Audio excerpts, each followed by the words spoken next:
Good evening. Sorry to interrupt everyone's chatter. I'm Dr. Steve Butts, Associate Pro-Vice Chancellor here at Wrexham University, and it is my absolute privilege to welcome public and professional members of the audience and staff and students from Coleg Cambria and Wrexham University.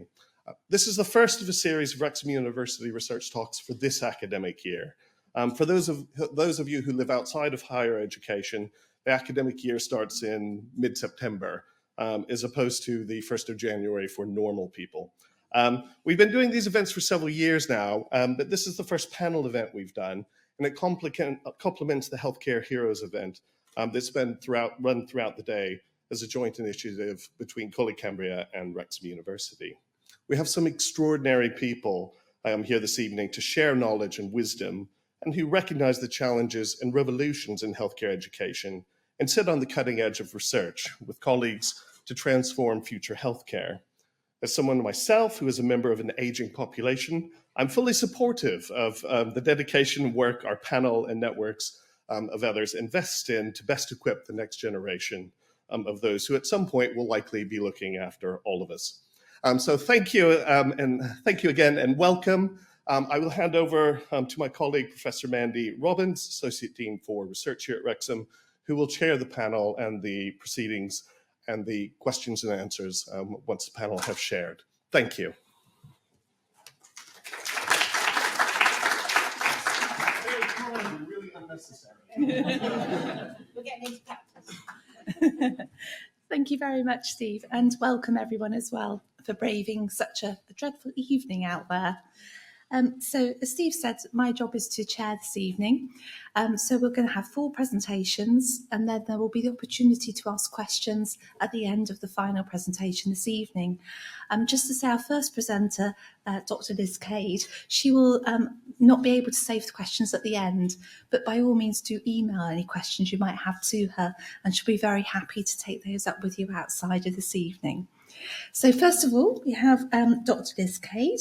So Liz is going to be talking to us about building a resilient healthcare workforce, a mixed method study in occupational therapy students undertaking role emerging placements. So Liz, over to you. Thank you very much.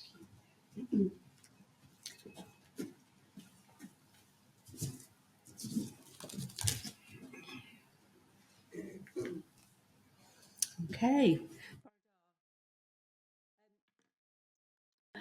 A career in healthcare offers a rich and rewarding journey in the development of competence and in professional identity. Despite this, working in health environments and patient-facing services can place many demands and challenges on you as an individual. An ability to thrive is requisite, and building resilience as a process of positive adaptation allows students and practitioners to overcome the challenges they may face. Students in all health professions are immersed in learning and teaching to build clinical skills and knowledge, as well as informing their professional identity. In addition to on-campus curriculum delivery, students are expected to attend clinical placements, immersing them in real-life contexts, where theory is applied to practice and professional skills are developed, building competence and confidence. Placements are valuable learning opportunities and should be supportive with supervisory mechanisms, but can equally be stressful and demanding as students strive to pass the expected learning outcomes. In occupational therapy, students are expected to have a range of experiences from traditional health and social care settings to more diverse opportunities that are referred to as role emerging placements, where there is no on-site educator or mentor to serve as a role model. Occupational therapy have been trailblazers in this model of practice in terms of placement supervision, and it's actually been deemed to be highly valuable and very successful for students in their development. Typically, these are undertaken in later stages of training. Long-arm supervision guides the process of learning and demonstration of competence. These placements are known to be more challenging, often likened to a roller coaster, as students navigate their way through the myriad of expectations in creating an occupational therapy role. Role emerging placements are undertaken in organisations and charities, such as those organisations supporting homeless people, those experiencing domestic abuse, drug or alcohol dependence, and even the fire and rescue service. My study used a mixed methods approach or design, set out to explore what attributes and personality traits were held by those students to not only survive but to thrive in these placements, turning them into positive and empowering opportunities, preparing them for roles on qualification. 38 students in level 5 and 6 completed self-rating questionnaires to measure personality and resilience pre and post placement across traditional and role emerging placements. 6 qualitative interviews were conducted to gather an in-depth understanding of the experiences for those in those role emerging placements and their perceptions of allocation to these. There we go. Study findings established 7 themes outlined here, but with time to only expand briefly, I will focus on several key aspects. First of all, the allocation process of matching student to placement is complex, and a personal approach optimised the placement experience and outcome. Compulsory allocation to the more challenging placements was known to demand more autonomy, confidence, self-belief, and professional identity in those students. It also affirmed that given a choice, a lot of students would have preferred a more traditional placement that offered more security and support, but they equally welcomed the opportunity and sense of being deemed capable that boosted their intrinsic motivation to succeed. Findings suggested that the following traits and aptitude to be requisite for a successful placement. Flexibility and adaptability to amend behaviour and approaches to practice help to bring positive change and a successful outcome. Assertiveness, required to embed the occupational therapy role where organisations and staff may struggle to understand its value and show resistance to change. Creativity and an entrepreneurial mindset to problem solve and embed the role with few resources was hugely valuable. Self-belief, self-efficacy, emotional intelligence and confidence were hugely valued for those students within those placements. Diligence and diplomacy was essential as the students navigated their way through the placement, demanding intuitive sensitivity and self-awareness. To overcome any organisational negativity towards the student and resistance to change. Optimism and the ability to turn negatives into a positive and to overcome the challenges through being open-minded and determined to succeed. Maturity and life experience supported the students and ability to build resilience, but not necessarily was that age linked. The final theme indicated that coping strategies and supportive network, peer support and constructive timely supervision were all requisite to overcome the challenges, thinking about these as enablers and protective factors, enabling them to thrive despite the challenges. Okay. So the data underwent statistical analysis from a quantitative data perspective to establish correlations. Students who were selected for their attributes purposefully and aptitude to undertake the more challenging role emerging placements were found to be more resilient before placement and had gained greater resilience as a consequence of a placement in role emerging settings compared to students in the more traditional placement settings. These students scored higher in traits of openness, conscientiousness, extroversion, and agreeableness. They were more emotionally stable or scored lower in neuroticism as one of the traits within the personality rating scales. Extroversion scored higher post-placement for those in role emerging placements, attributed to an increase in confidence and personal growth.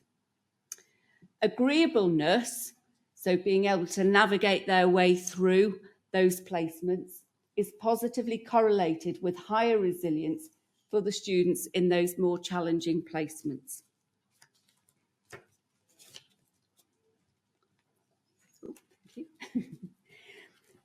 So, to conclude, if you are planning or have embarked already on a healthcare career, what can you take away from this? Students need to understand their own traits and characteristics through a journey of self-awareness and reflection for personal growth and development. Recognising protective factors and enablers to thrive in challenging situations is key. Curricular and extracurricular activities, such as joining societies within the university, volunteering, and a professional body membership, Tina, one of our graduates has just done her research on that very subject, should facilitate positive risk-taking, openness to new experiences, and to nurture a sense of belonging and identity. Placement opportunities bringing challenge can serve as a platform to develop resilience for all students. And the key message is that resilience and the propensity to thrive within healthcare is a key requisite for becoming a healthcare practitioner and should be viewed as a dynamic process that can be learned and enhanced through opportunity for personal growth and development over the period of study and placements. Understanding the complexity of placement opportunities and a personalised approach to allocation has scope to build resilience, professional identity, and an entrepreneurial mindset. Thank you.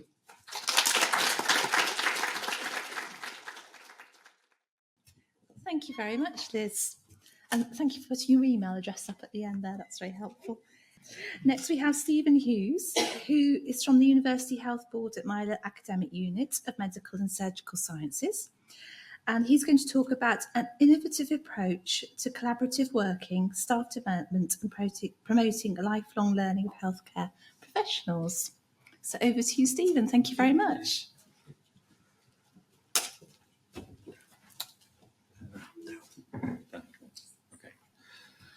Hi, good evening everybody. Diolch yn fawr am y gwahoddiad I ddod yma heddiw. Thank you all very much for the invitation to come here and talk to you this evening. For the next 10 minutes or so, I'd like to give a brief overview really about who we are and what we do in collaboration with Wrexham University. As Mandy was saying, what is very, very important to us is promoting really the lifelong learning of our healthcare professionals. So, as I say, it's just a brief overview about who we are and what we do. So, our academic unit, the Myler Academic Unit of Medical and Surgical Sciences, was co-founded and established just after the COVID period.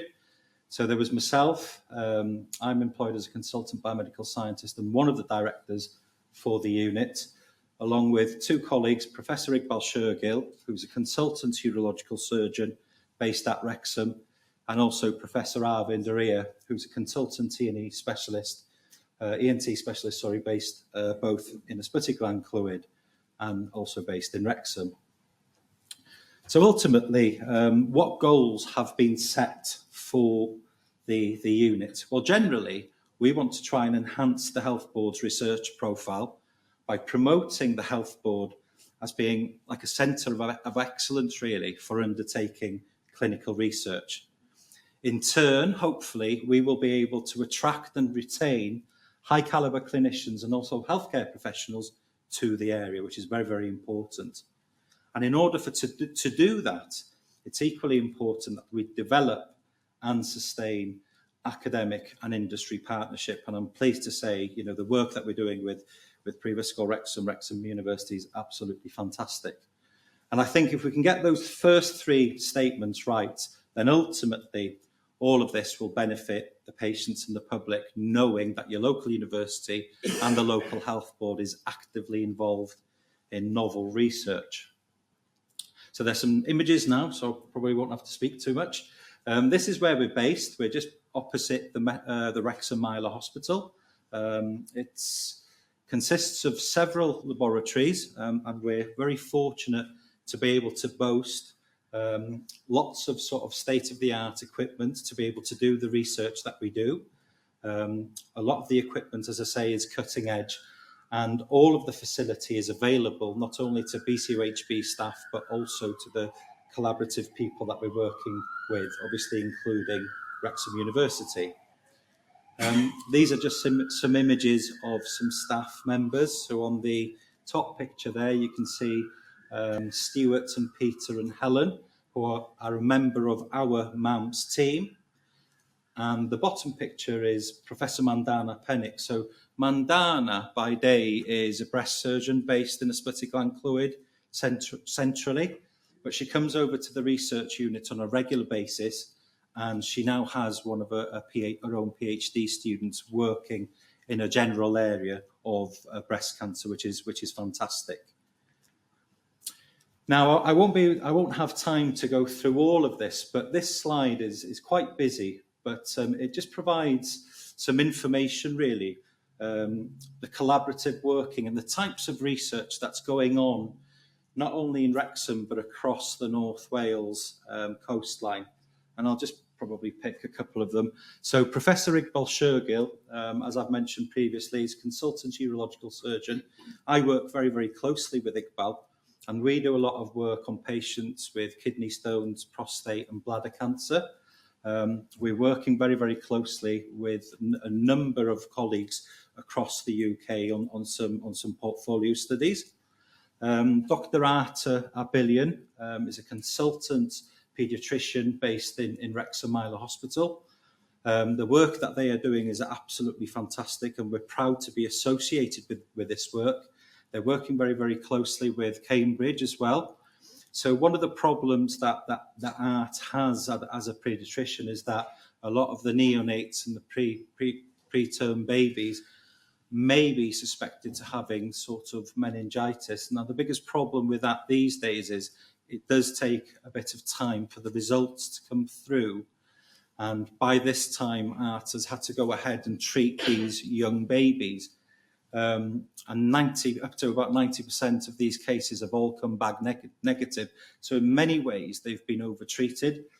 Now, in Wrexham, in our laboratories, working with Cambridge, we've managed to create, if you like, a molecular rapid assay that can bring about the test results up to about 40 minutes or so, which is pretty good.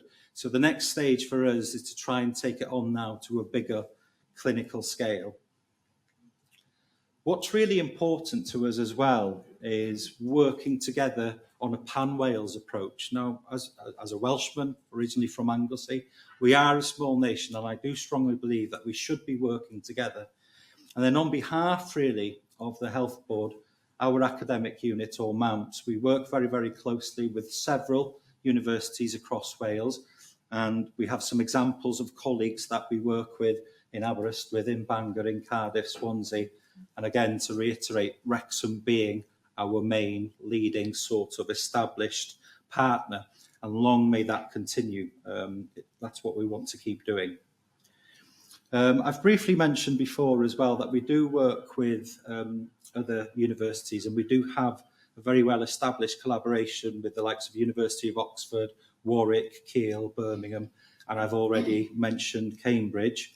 On behalf of the Health Board, myself and a colleague from Bangor, Dr Pasquale Inonimento, we represent North Wales and the Health Board as research champions for the Wales Cancer Research Centre, which is based in Cardiff. We're affiliated as well with the Wales Kidney Research Unit, which is based in Swansea.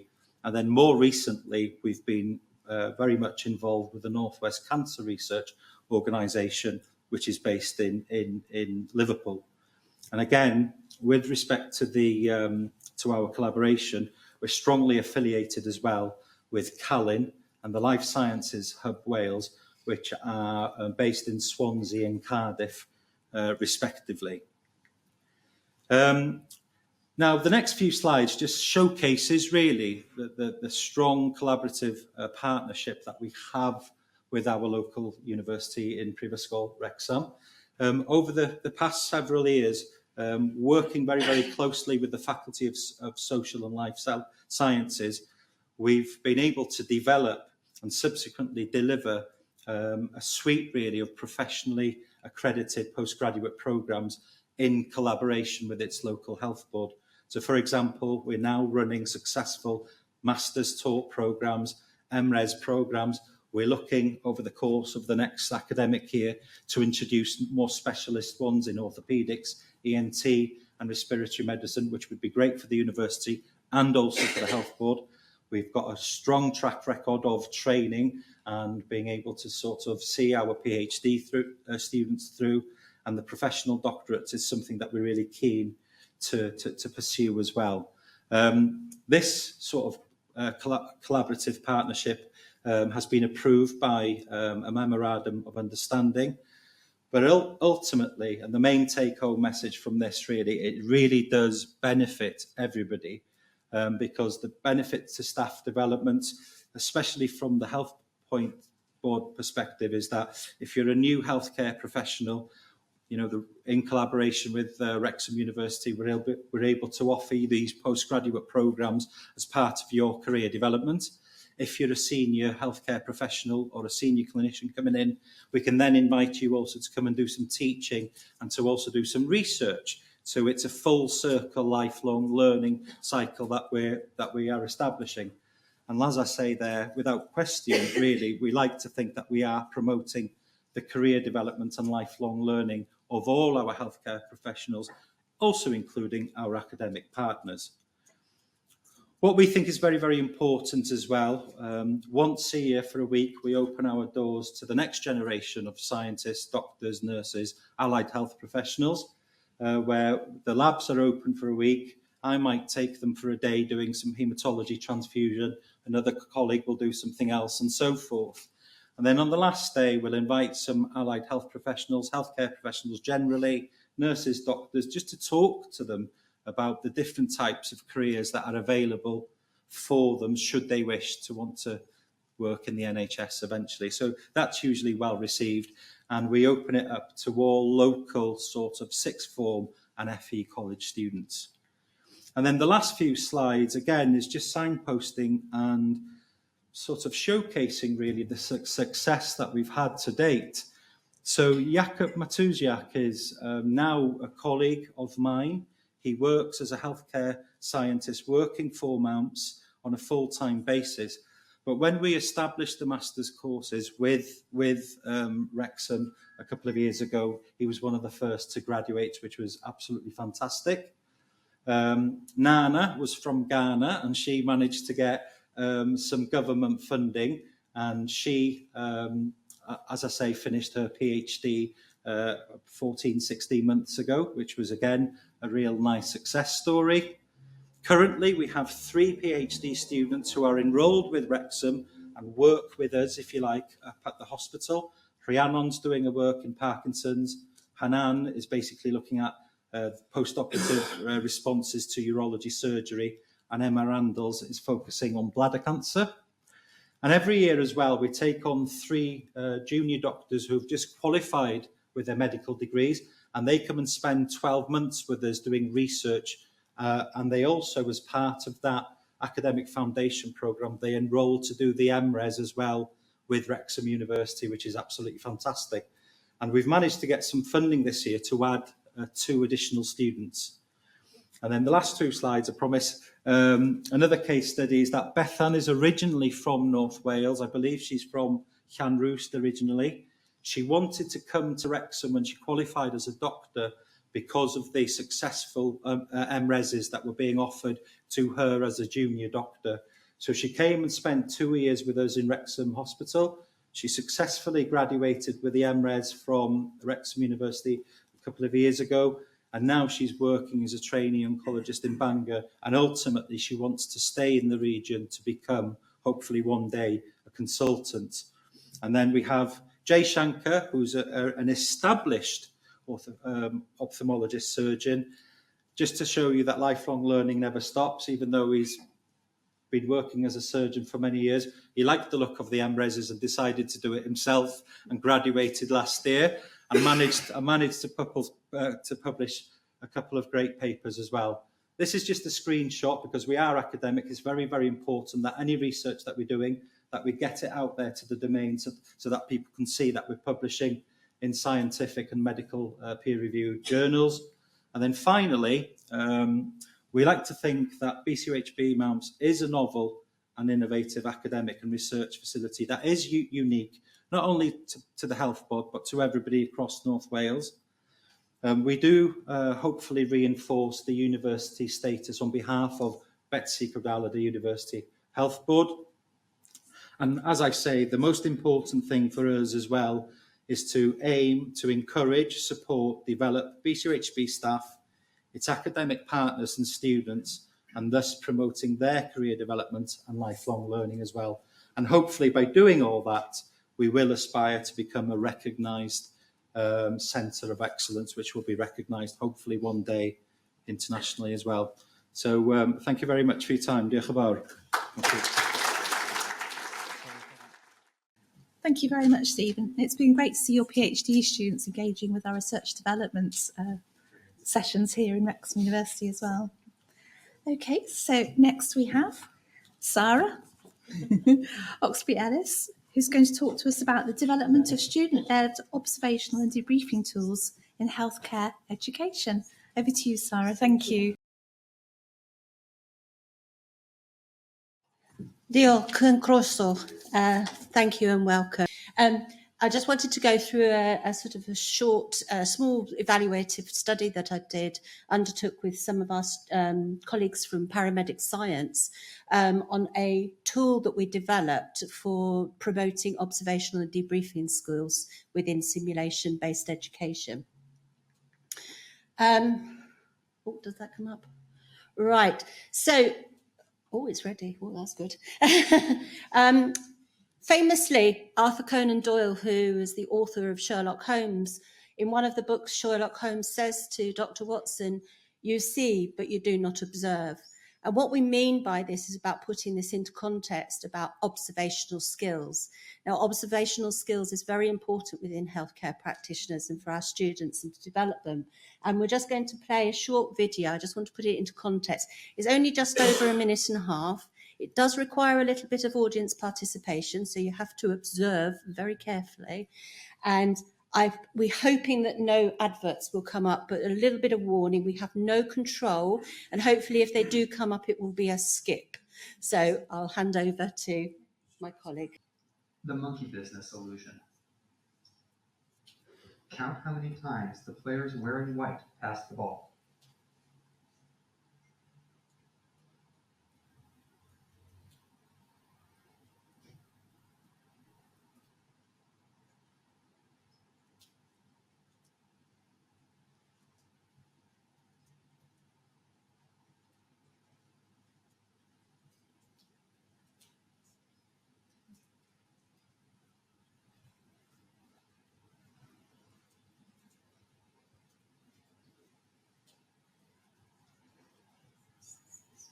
The correct answer is 16 passes.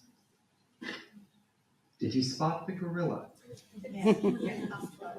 For people who haven't seen or heard about a video like this before, about half missed the gorilla. If you knew about the gorilla, you probably saw it. But did you notice the curtain changing color for the player on the black team leaving the game? Let's rewind and watch it again.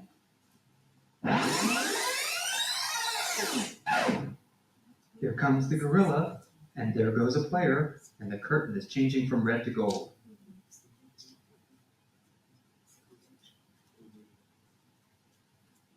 When you're looking for a gorilla, you often miss other unexpected events. Okay, so how many of you actually got all 3 extras other than the 16 passes? Just a couple. How many of you got 2? Yeah, I got the 2. I missed the person going off the stage, which is not very good in healthcare when you've got people missing. So we've got room for improvement. But really what this was meant to show you is that observing purposefully, actively engaging and seeing what's going on around you is so vitally important, and particularly for our students as we're developing those skills, for them to go out into practice and sometimes have to be making decisions on very complex situations that are rapidly changing, and they need the ability to be able to determine what is useful, what is not, and to then focus on those things. We term this as situational awareness, so that's what we're looking at. So what I did was, a colleague of mine from the paramedic team, we decided to create a tool so that when students were undertaking simulation-based activities, that they could actively engage in observing rather than just watching passively or seeing, but really taking note about what's going on. And we developed a dual tool of observational and debriefing, because both go very much hand in hand. When you're feeding back, when you're handing over to people, you need to have had that observation very detailed beforehand. This helps just a small group of students, if they're undertaking simulation, they're learning their clinical skills. Some of them will be actively involved in the actual skill, and then the rest of the group would be then observing. And we got them to focus on action, so what's going on, communication, their environment, so what's happening around them, and then also what is to be developed, what went well, what could be moved on and improved on. So we called this the ACE tool. And then the other half of it was using those components when they're coming to do the debrief and the feedback, that we then had a very structured approach and also that detailed information. And we added feel and emotions into that as well. So this is our FACE tool. Excuse me. So what we wanted to do then was just to evaluate its use, really. So we undertook a very small scale evaluative study of mixed methods, really. They completed a questionnaire that examined some of their knowledge, their understanding, and their confidence levels in using observational and debriefing skills. They then had a teaching session on how to observe, playing the monkey business video, but other things to help develop that cognitive development. And then they undertook some student-led simulation-based activities in which they used the tool, and then we did another questionnaire again to find its usefulness. Overall, it was very successful and very useful. They didn't really at the beginning have a very clear understanding of observational skills. They certainly could understand what it was to observe patients, but that wider context they didn't quite grasp. But once they actually used the tool, had the teaching session, then their knowledge and their confidence levels definitely increased and improved. And similarly with their debriefing skills as well, they had a better understanding of what debriefing and feedback meant, but these were second years. So we think that actually they've probably developed some of those skills already out into clinical practice. But again, definitely by using the tool, having that focus and being student-led, they were able to develop, and they felt that it did improve from little to some and quite in the confidence levels as well. We asked them just 3 questions in the second questionnaire, just to really about the tool itself, to whether there was anything that we could develop and sort of refine. And I'll have a look at the summary really that just explains what we got from that. But overall, they did find the tool very useful. They did feel that the tool initially was a little bit overwhelming, and there was quite a lot of information on there. So we have since then refined it slightly just to make it more user-friendly when they first look at it. The other thing is that the paramedic team have decided that they're going to split the tool into half, and they're going to concentrate on the first years, those really new healthcare students, to really develop those observational skills and then supplement it with the debriefing skills in the second year. We have actually adapted it further, and it's been picked up, and it's now being widely used within simulation for our nursing, for our other allied health professionals as well, which is really fantastic. We have some breaking news as well, literally as we speak, a couple of weeks ago. Two of our students, Hannah from mental health nursing and Harry from paramedic, both second years, entered a competition nationally to develop their own simulation-based scenario, and they embedded the tool actually into that scenario.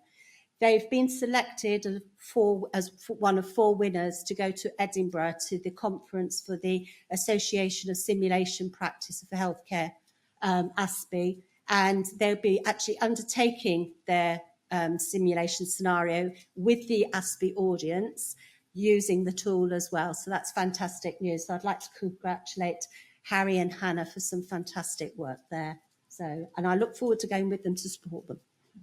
That's a nice bit.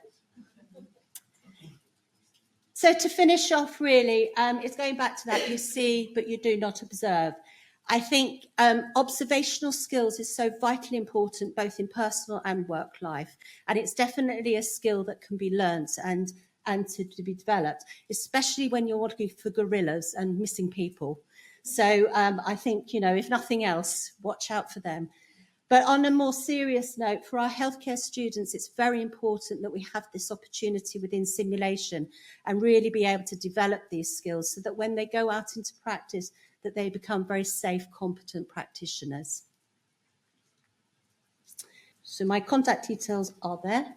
Sorry, they're out of bounds. We are hoping to put this study into publication for the Journal of Paramedic Practice. We're just writing it up at the moment. So if anybody is interested in looking at the tool or a citation, then please do contact me.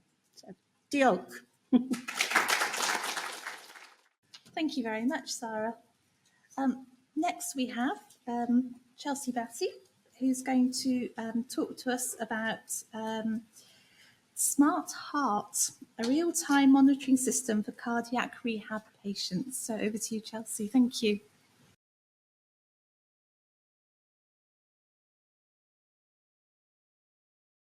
Good afternoon, everybody. Welcome to Wrexham University. My name is Dr. Chelsea Batty, and I'm a principal lecturer in the Sport and Exercise Science Department. So over the next 10 minutes, I'm going to be talking to you about cardiac rehab. So in the UK, if you are suffering from cardiovascular disease or you have recently undergone a cardiac event, i.e. a heart attack, or you've recently had cardiac-related surgery, you will be offered cardiac rehab. Now, in the UK, that is a period of exercise and education. In terms of the exercise, whenever we're prescribing individuals to do exercise, we have to look at it from what we call the FIT principle perspective. So frequency, how often they need to go and exercise. Intensity, how hard. Time, how long, and type. So in the UK, cardiac patients are expected to go to their local outpatient leisure centre 3 times a week over an 8-week period. The effort level of that exercise, if we're using objective means, needs to be set at 40 to 70% heart rate reserve. If we're using more subjective means to prescribe that effort level, we will prescribe it based on the 6 to 20 Borg rating of perceived exertion scale, and the range on that is 11 to 14. They have to exercise at that intensity level for a minimum of 20 minutes, but the range is 20 to 60. And the type of exercise is a combination of cardiovascular-based exercise and resistance. But what we tend to see cardiac rehab teams adopting in the UK is what we call circuit-style training. Now, there's been lots of studies that have been conducted over the years to assess the efficacy of cardiac rehab to improve mortality. Does it make patients live longer doing this exercise? As you can see, there's an extensive list of studies on the slide. There are studies that say, yes, it will make patients live longer in comparison to a group that does not do the exercise, i.e. a non-exercise control group. There are some studies that say actually it doesn't. Now, the studies that show it does make you live longer are very outdated. Okay, there are trials that have been conducted in the 70s where the surgical and pharmacological treatments aren't where they are up to today. They also include predominantly low-risk male patients, so they're not inclusive of differing cardiac populations. And also they include trials that were conducted overseas, mainly in America, where they're doing substantially more exercise in terms of what we're prescribing here, in terms of the volume. So in America, you're likely to do exercise over a 16 to 20 week period. Okay. So you might conclude, well, is that the reason why they are having positive results? They're doing more exercise. The studies that are showing that actually it doesn't make patients live longer are somewhat inclusive to the UK. So the West et al. 2012 study, the RAMIT trial as we call it, is the biggest randomized control trial to date in the UK. And it found that patients do not live longer in comparison to this non-exercise group. Now, interestingly, there is something that all these studies have in common, regardless of whether they show it improves survival or not. They're not very good at reporting what patients were actually doing in terms of exercise. Okay, we have some idea of what was prescribed, and in terms of the West et al. Trial, it wasn't this. Okay, we were seeing studies that were prescribing exercise over 4 weeks, over 2 weeks, which is substantially less than what they should be doing. So you could conclude, well, maybe that's why it didn't work. But overall, none of them are reporting what was actually achieved. There's a difference in what you're asking somebody to do exercise-wise and what they actually do. There's also the opinion that should we even be looking at mortality as an endpoint? As Steve alluded to at the start, he is part of an ageing population. We have this ageing population. Patients are living longer. If they get cardiovascular disease now, the prognosis is really good. However, they're living longer, but living longer in a diseased state. And that is putting immense pressure on our healthcare system. So, we've started to move to look toward softer endpoints. Okay, does cardiac rehab, i.e. the exercise part of it, improve patients' fitness? Fitness levels are an independent predictor of survival. If we can improve patients' fitness levels by 1 MET, which is the equivalent to 3.5 mils of oxygen per kilogram of mass per minute, that is associated with a 10 to 20% improvement in survival. Okay, so we're looking for that clinically meaningful improvement in fitness. So again, there's been lots of studies that have done that. And as you can see, there is improvements in fitness, but only one study has that clinically meaningful improvement in fitness, a 1.55 MET. The rest of the studies, yes, there is an improvement, but not clinically significant to have that survival association there. Interestingly, this study was conducted in America. So again, you could conclude maybe it's because they're doing more exercise in comparison to what we're doing here in the UK. The other 3 studies are inclusive to the UK. And again, they're not very good at reporting what patients were prescribed to do, never mind what they actually achieved. So that gap in reporting is significant. Okay, what did they do? What did they achieve? Because it hinders our ability to link the prescribed exercise dose with potentially improvements in fitness and other health outcomes. So it skews the effectiveness there. It's this concept of what I like to call fidelity. Fidelity means the extent to which a program is carried out as intended. Did patients exercise 3 times a week? Did they exercise at 40 to 70% heart rate reserve for a minimum of 20 minutes? That's what we need to start to do in terms of studies and the research, okay? So the next steps in terms of a study that I'm working on with the local cardiac rehab service, and there are 300 cardiac rehab services across the UK that all should start to do this, is to monitor that fidelity. How often are patients coming to class? That's fairly easy to track. Attendance is fairly easy. The complexity comes in when we're trying to look at how hard patients are exercising and how long for. Okay, remember it's 20 minutes at 40 to 70% heart rate reserve. Realistically, we need to monitor it more objectively. So rather than seeing if patients are exercising at 11 to 14 on the Borg scale, which is a subjective method, we need to monitor it more objectively because it's more valid, it's more reliable. The two governing bodies for cardiac rehab in the UK, the ACPICR and the BACPR, recommend we use both means, subjective and objective. However, the objective monitoring using heart rate monitors can be expensive. Does anybody in the room have a Fitbit? Or knows what a Fitbit is? Yes. They're not that expensive, really, and they can give you data on heart rate. They can give you data on how long you've exercised for in certain heart rate zones. But imagine trying to buy all these Fitbits for all the cardiac patients in the UK. It's going to be very expensive. Okay, so this is where the Polar Verity Sense Teams app and armband come in. So I will now go back to the slide that should have been there, and I'm going to give you a quick demonstration of how this works. So this is what the app looks like. Okay, I've got my 15 patients. I'm the cardiac exercise instructor. They've all arrived at my leisure centre and they're going to be doing a circuit. I can put all their data into the app. The app then works out their heart rate reserve.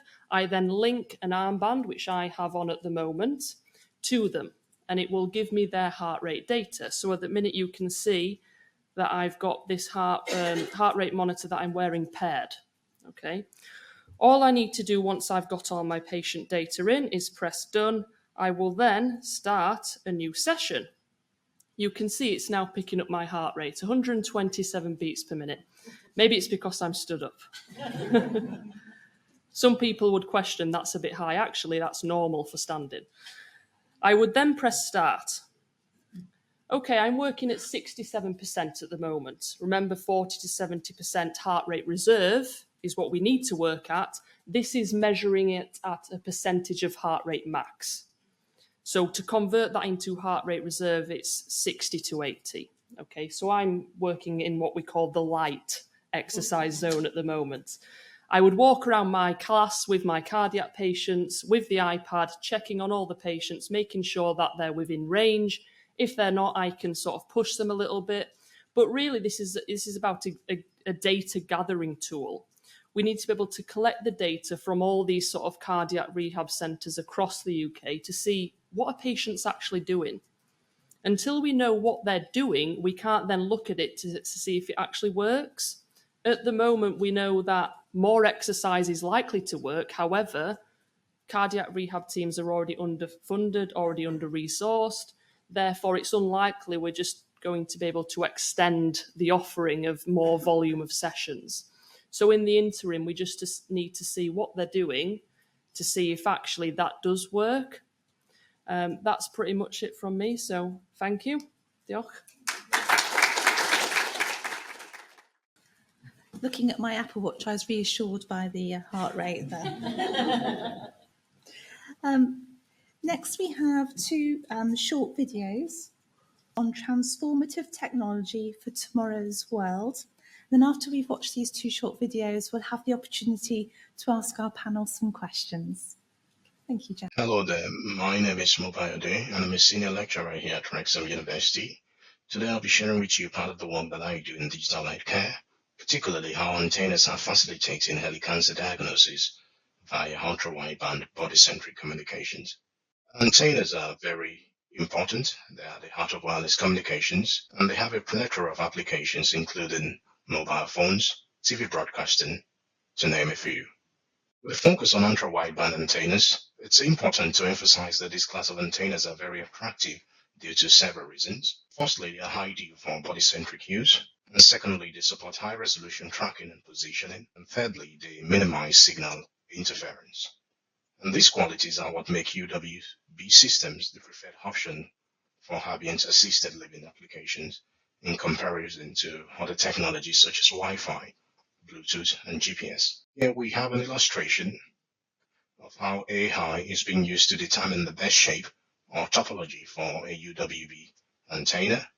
And it's important to state here that the AI techniques co-developed here at Wrexham University are the state-of-the-art in the AI-driven design of antennas. Primarily here, as the antenna shape is being changed by AI, its performance also changes. And on the left-hand side here, we're looking at the S-parameter measure that indicates how well the antenna can function. And the ultimate goal is to get the response curve to be below -10 dB for good impedance matching. The optimized antenna in the previous slide has been prototyped, as you can see on the image on the right-hand side. And how it can be used for early cancer diagnosis is what we have here as an illustration. The whole process is referred to as microwave imaging. And in principle, what happens here is the antenna is placed in proximity to the human breast, and it emits signals that can penetrate the breast tissue.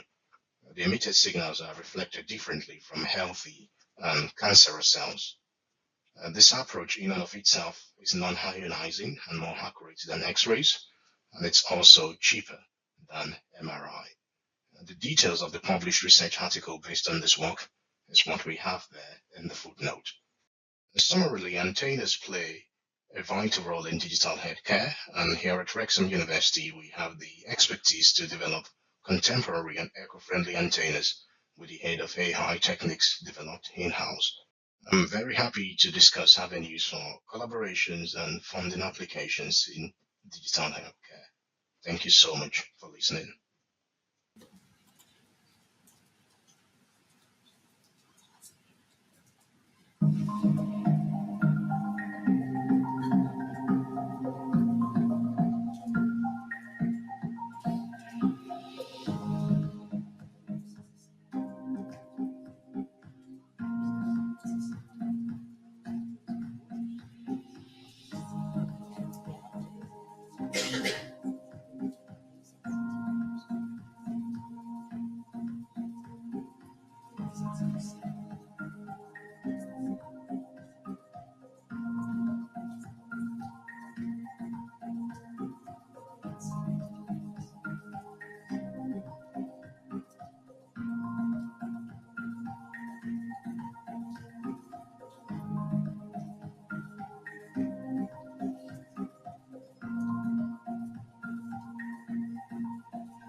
Can I invite our three panellists to come to the front, please? So Chelsea, Sarah and Stephen.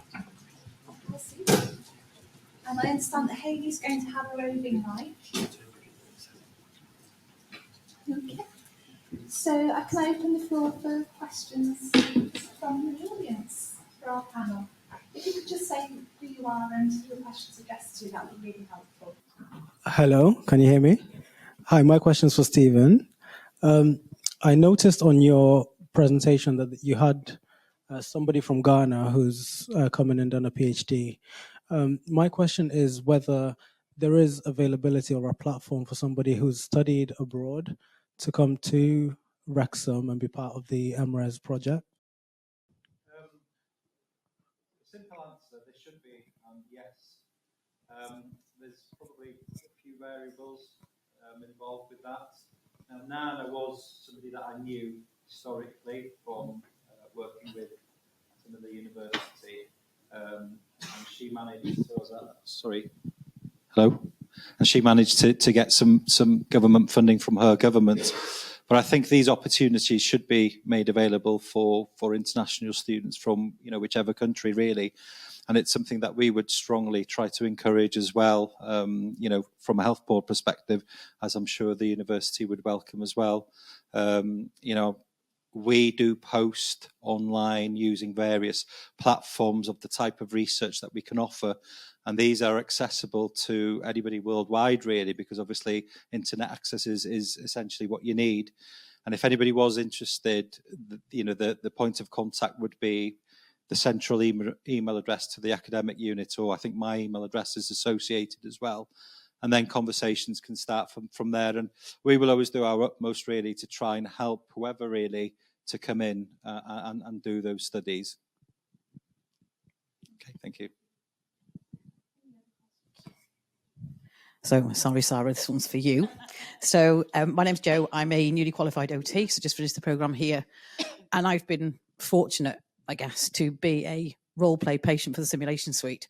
So I just wondered, thinking about the FACED model, which I love, do you see that there's some potential scope for using FACED with the patients in the role plays in terms of how we've benefited? I know I learned a lot from the experience of being a patient for you. Well, not for you, but yeah.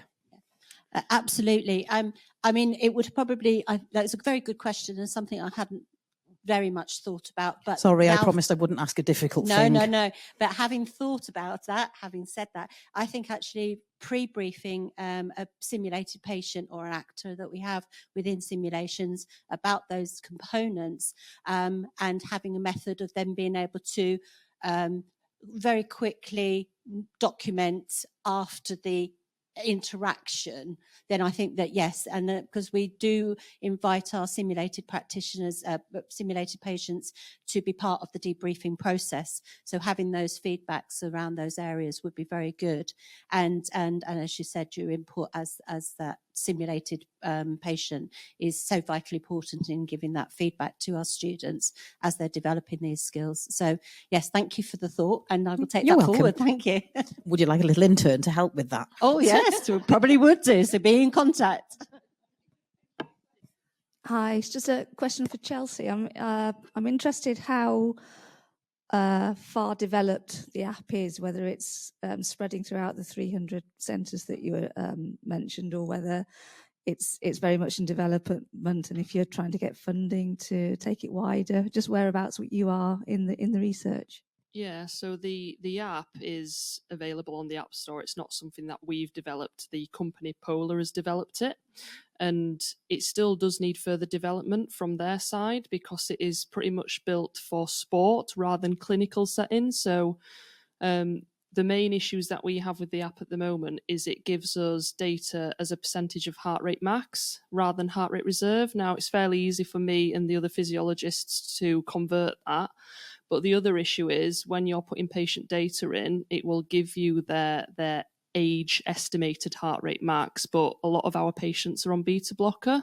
Therefore, we have to manually make them older to then subtract the beats that we need to subtract because they're on their beta blocker. So the app does need updating, and I will be speaking to Polar, but obviously that's up to them to develop. In terms of other cardiac centres, they will have something similar, or if not using heart rate monitors, they'll be using the subjective methods, which is one of the main issues really, is a lot of centres are funded by their health board, and it depends on where you are in the country, depends on what funding they get. So I've worked all across the UK with different cardiac teams and noticed there is so much inconsistency in provision. So as I mentioned earlier, in terms of what they should be doing in terms of the exercise dose, Some teams are able to prescribe that, some teams aren't, and it all depends on the funding. So at the moment, it's very much a small-scale study with the Wrexham and Flintshire cardiac rehab team, and we're just going to sort of see what patients are actually doing, to then see if we actually need to change it. Do we need to up the dose? Do we need to look at it in a bit more detail? Thank you very much. This is a question for Chelsea. We've got two academics in the audience from Brazil who've come in, who are very excited about this session tonight. And Giuliano, who doesn't speak English but speak Portuguese, would like me to ask a question on his behalf. So he said, I would like to know how you collect the data that allows you to monitor and evaluate the omen levels, is that, of the patients evaluated. Do you use the patient's watch or other remote equipment? So how do we actually collect the heart rate data? Is it you were saying the omen? Yeah? It's gone. Yeah. Is that right? The heart rate data?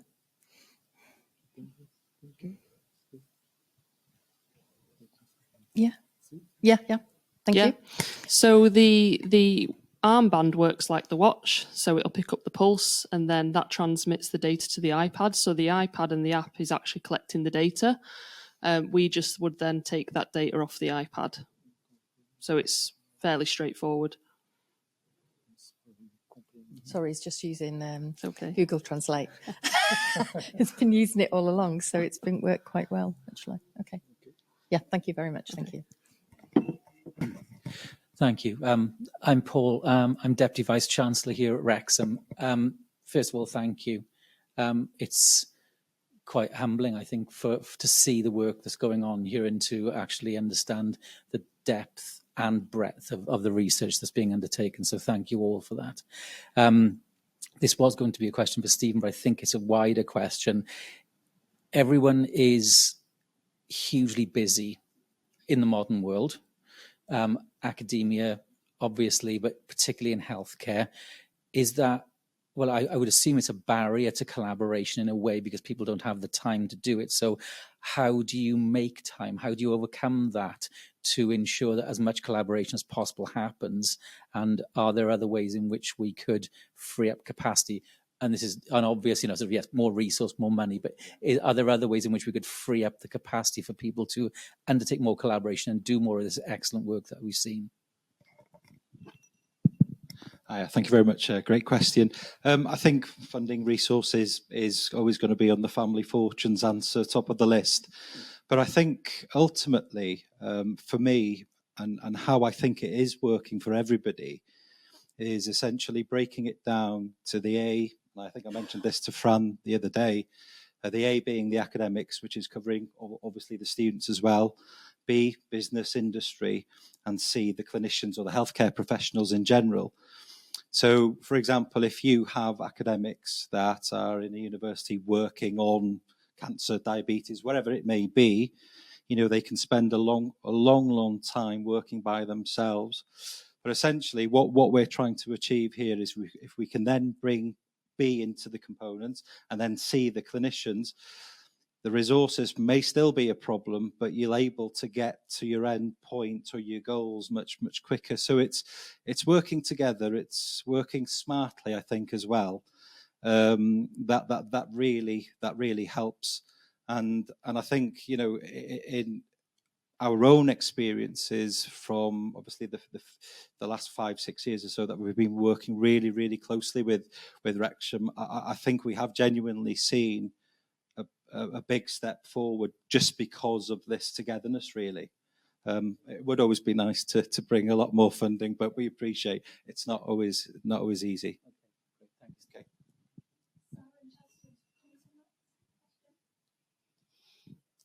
I don't know if I've got really anything to add. I suppose from a sort of, I'm more of I'm an academic mainly. That's mainly my job in terms of leading and developing simulation provision across our healthcare programs. But I think with using something like this was nice as a collaborative between, I'm a nurse and my paramedic team. It was nice to do a cross collaboration there. So I think it's about encouraging that sort of activity between disciplines. And I think also having student engagement. So this lends very nicely to Harry and Hannah's work and really developing that student-led initiative. And they would be able to be part of that. So they're only second years. Well, in fact, when they did the competition, officially they were just at the end of their first year over the summer period. So, but they've been really enthusiastic about being involved. So I think if we can, from a very early age, so to speak, in their studies, really help to forefront research that is on a more of a day-to-day business, that it's part of the job that we do, that hopefully they'll move forward and take that ethos on. I would just say getting the right people in the room. We're all constricted with time, but if you're passionate about improving the healthcare of people, which I think a lot of people who work in the NHS are, you will make the time to make it work. Thank you very much for the questions. So just to wrap up, please can I encourage you to provide us with some feedback? There are feedback forms available at a QR code if you want to do feedback this evening. There's the opportunity to do some more mingling and networking out of the foyer where we previously met. And then finally, but by no means last, can I just say thank you to our panellists for engaging in really good presentations. Thank you very much.